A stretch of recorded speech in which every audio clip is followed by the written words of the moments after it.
ఓం నమ శివాయ. ఓం శక్తి సదాశివం. మోతిక పువ్వులు అనేవి రకరకాలు ఉంటాయి. ఒకటి తెలుపు, ఒకటి ఎరుపు, ఒకటి పసుపు. ఏ జాతి అయినా కూడా పనిచేస్తుంది, పని చేయకపోవడం అనేది ఉండదు. కానీ ఈ మోతిక పువ్వు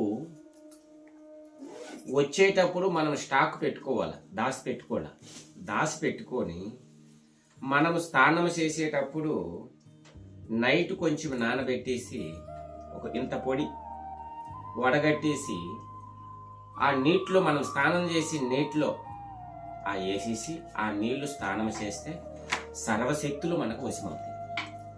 అనుకున్న కార్యక్రమం జయమవుతుంది. ఎదుటి మనిషి మన మాట వింటాడు. గౌరవం, సభలో గౌరవం ఉంటుంది.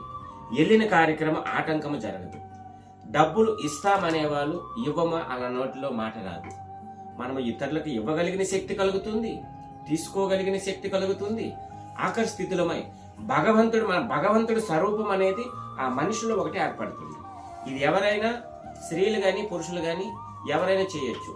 చాలా మంది ఇజరాలు కూడా మా కాడకు వచ్చి ఈ పువ్వుల్ని నేను చాలా మంది కొరియర్ చేయడం కూడా చాలా రోజుల నుంచి జరుగుతుంది.